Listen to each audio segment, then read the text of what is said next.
Monday night, the official Twitter account for the Democratic National Committee, DNC, condemned President Donald Trump's 4th of July celebration at Mount Rushmore as a rally glorifying white supremacy.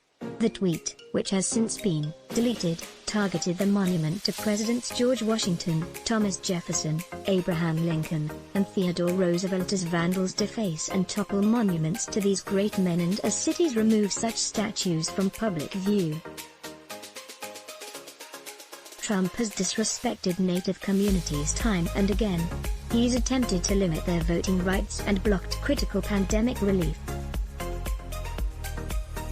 Now he's holding a rally glorifying white supremacy at Mount Rushmore, a region once sacred to tribal communities, the DNC tweeted. Matt Woking, Deputy Director of Communications for the Trump campaign, marked the occasion as the moment the Democrat Party attacked Mount Rushmore, which features George Washington, Thomas Jefferson, Teddy Roosevelt, and Abraham Lincoln, as a symbol of white supremacy. The tweet also attacked an early celebration of the 4th of July in the same vein. June 29, 2020, 9:57 p.m. ET. The moment the Democrat Party attacked Mount Rushmore, which features George Washington, Thomas Jefferson, Teddy Roosevelt, and Abraham Lincoln, as a symbol of white supremacy. pic.twitter.com/0JUIP2H, Matt Woking, text Trump to 88022, at Matt Woking, June 30, 2020 SD.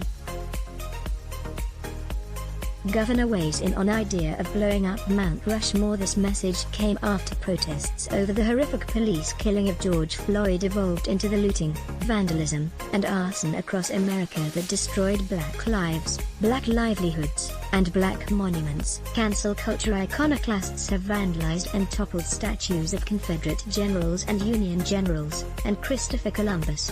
They even vandalized statues of Mahatma Gandhi and the first black Union volunteers. Kristi Noem, RSD, powerfully shot down any idea of removing Mount Rushmore last week.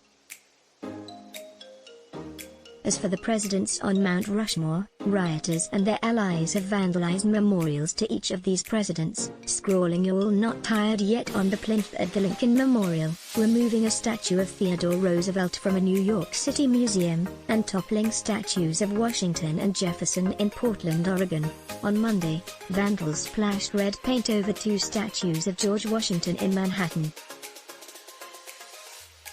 When the rioters toppled the Washington statue in Portland, they spray-painted 1619 on it, echoing the New York Times' 1619 project, which aimed to redefine American history by making the arrival of the first slaves in 1619 the focal point, rather than the Declaration of Independence in 1776. The 1619 project justifies scrapping the entire American project, which has bolstered freedom and prosperity across the globe, in the name of racial justice. The DNC's tweet also echoed the 1619 project. While condemning the 4th of July celebration at Mount Rushmore, the DNC linked to an article in The Guardian condemning Mount Rushmore as a symbol of white supremacy. Mount Rushmore is a symbol of white supremacy, of structural racism that's still alive and well in society today. Nick Tilson, a member of the Oglala Lakota tribe and the president of a local activist organization called Indian Collective, told The Guardian, "It's an injustice to actively steal indigenous people's land then carve the white faces of the conquerors who committed genocide. If presidents who speak before Mount Rushmore are guilty of celebrating white supremacy, then the DNC can't stop with President Trump." 6 presidents have spoken at Mount Rushmore, including the Democratic darling Franklin Delano Roosevelt.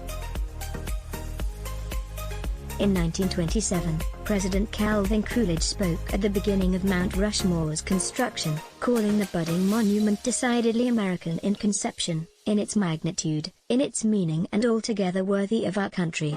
Coolidge declared that the fundamental principles that these 4 presidents represent have been wrought into the very being of our country. They are steadfast as these ancient hills.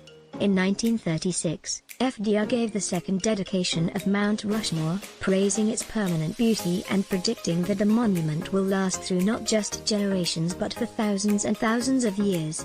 In 1953, President Dwight D. Eisenhower spoke to Republicans at Mount Rushmore. President Ronald Reagan gave a speech there in October 1986. President George H.W. Bush spoke at the 50th anniversary of Mount Rushmore in 1991, saying, "Washington, Jefferson, Lincoln, and Roosevelt all surmounted old barriers and opened up new frontiers. They broadened our nation and they strengthened its foundations. They chiseled into our national soul a yearning for freedom, democracy, equality, and justice, a conviction that all people have the right to life, liberty, and the pursuit of happiness." Most recently, President George W. Bush spoke at Mount Rushmore in 2002. He ended that speech by celebrating the bravery of the men and women on Flight 93, who sacrificed their lives to prevent the September 11, 2001, attacks from becoming even more heinous than they already were. They heard their plane was going to be used as a weapon. They got on the phone, and they told their loved ones they loved them. One guy said, "Let's roll." They served something greater than themselves by saving life. It's an example for all of us to remember that America is a country based upon our willingness to serve something greater than ourselves, our willingness to be something other than a materialistic society, a willingness for all of us to help define the American spirit and love our neighbor so that our country can have its full potential available for everybody who is fortunate enough to be an American, Bush declared. Iconoclastic rioters, critics like Nick Tilson, and the opportunistic politicians at the DNC may see only white supremacy in Mount Rushmore, but they should not be so quick to dismiss the words of Coolidge, Roosevelt, Eisenhower, Reagan, George H.W. Bush, and George W. Bush. Native Americans did suffer injustices as Americans spread west and into the Black Hills, but Mount Rushmore celebrates American heroes and their imperfect strides toward liberty and justice for all. Mount Rushmore is not a symbol of oppression but a symbol of America, and President Trump is right to celebrate the 4th of July at this shrine of democracy. Tyler O'Neill is the author of Making Hate Pay, The Corruption of the Southern Poverty Law Center. Follow him on Twitter at @Tyler2O'Neill. The violence against this Civil War monument captures just how badly the George Floyd riots have gone wrong. Nate's Charles Blow targets George Washington statues while Trump defends them amid vandalism. This 1995 op-ed reveals the anti-white racism behind the founder of Nate's 1619 project. Nate editor defends French Revolution as America lives through a small taste of the reign of terror. Let's block ads. Why? Show your love for him. Click the link in description. Thanks for watching.